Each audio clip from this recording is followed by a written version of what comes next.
Bafouant les traditions, ce roi africain a été forcé d'abandonner son trône parce qu'il avait osé épouser une femme blanche.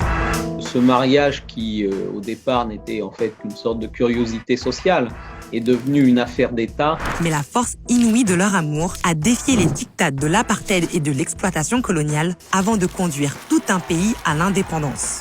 C'est une sorte de conte de fées moderne et politique, conduit sur fond en effet de décolonisation dans l'Empire britannique. Véritable Roméo et Juliette des temps modernes en Afrique, c'est l'histoire de Seretse Khama et Ruth Williams.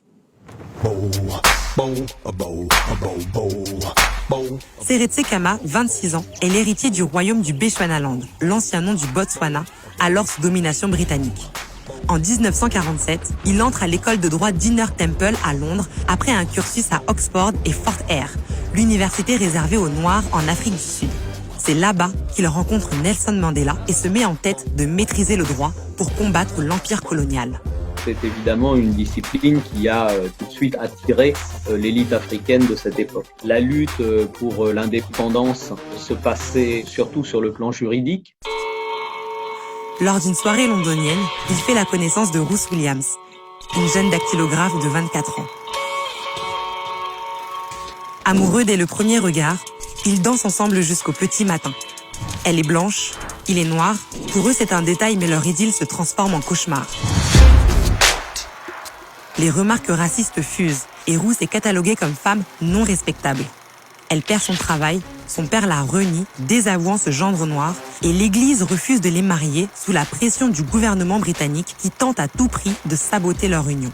Le fait qu'un couple interracial soit à la tête d'une tribu africaine posait un problème important en Afrique du Sud, puisque c'est l'arrivée au pouvoir du Parti national des Afrikaners et le début de la mise en œuvre de l'apartheid. Et c'est pour ménager ses intérêts en Afrique australe que Londres a décidé de les écarter. Lourdement endetté après la Seconde Guerre mondiale, l'Empire britannique ne peut se passer des réserves d'or et d'uranium sud-africaines pour financer sa reconstruction. Bravant les interdits, Ruth et Seretse se marient tout de même en catimini dans un petit bureau d'enregistrement de Kensington fin septembre 1948, déclenchant une tempête diplomatique.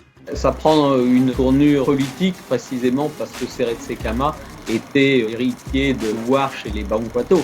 Il n'était pas, contrairement à Ruth Williams, quelqu'un d'ordinaire. C'est pour ça que le fait qu'il se marie avec une blanche devenait tout un problème.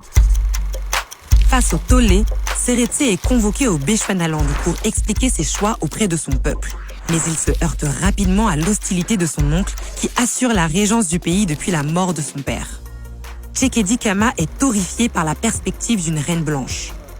Déterminé à garder le pouvoir, il cherche le moyen d'annuler ce mariage peu conventionnel, quitte à s'associer avec les colonisateurs britanniques et discréditer Seretse aux yeux de sa tribu. Il a dû convaincre les anciens de sa tribu, lors d'une réunion traditionnelle qu'on appelle un hotla, d'accepter son épouse comme la White Queen of the Bangwato. Le hotla a duré 4 jours, au terme duquel la majorité des membres se sont prononcés pour l'acceptation de son épouse.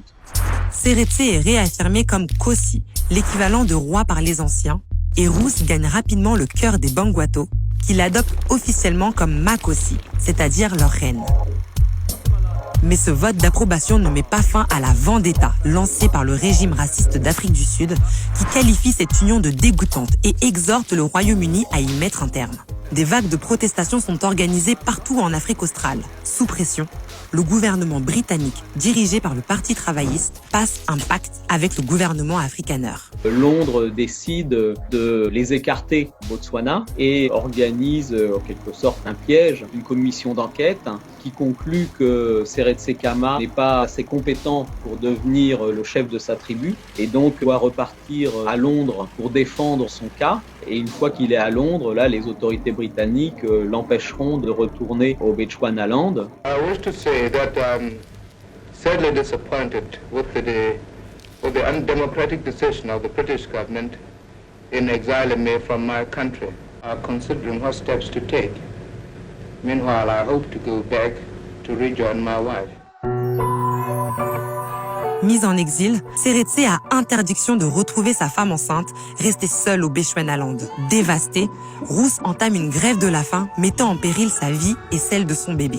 Pris de peur, le gouvernement britannique autorise finalement Seretse à revenir au pays pour la naissance de sa fille, mais le déchoit de son titre royal. Après la naissance de leur petite Jacqueline, le couple est sommé de quitter le territoire et se retrouve bloqué en Angleterre. Dans sa quête à retrouver les siens, Seretse est soutenu par des leaders panafricains comme Kwame Nkrumah et pense pouvoir rentrer chez lui avec l'arrivée au pouvoir du conservateur Winston Churchill en 1951. Mais celui-ci continuera de lui fermer les portes de son pays natal. Et c'est seulement en 1956 que le gouvernement britannique va changer la vie. On découvre d'importantes mines de diamants au Bechuanaland. Et donc, ce qui devient une priorité pour le gouvernement britannique, c'est en effet de sécuriser l'exploitation minière. Plus important, en effet, que l'opinion du gouvernement sud-africain. Seretse peut enfin rentrer chez lui avec sa femme Roos et ses enfants, mais avec l'interdiction d'exercer des fonctions royales. Il se réconcilie avec son oncle et fonde le Bechuanaland Democratic Party avec l'ambition de conduire son pays vers l'indépendance. En 1966, Seretse Khama devient le premier président du Bechuanaland qui le renomme Botswana, le pays des Tswana, l'ethnie majoritaire du pays.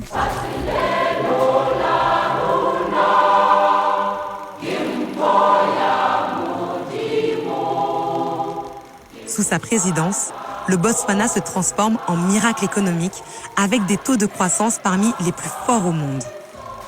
Il sera réélu à 3 reprises jusqu'à sa mort prématurée en 1980 à l'âge de 59 ans. Leur fils Yann est à son tour devenu président du Botswana 30 ans après son père. Quant à Lady Khama, reine puis première dame, elle s'est éteinte en 2002 à 78 ans et repose désormais à Serowe, la capitale des Bangwato. The proposals I have put forward aim at establishing a non-racial society. It will be an essential democratic society in which men and women of different colors will live together.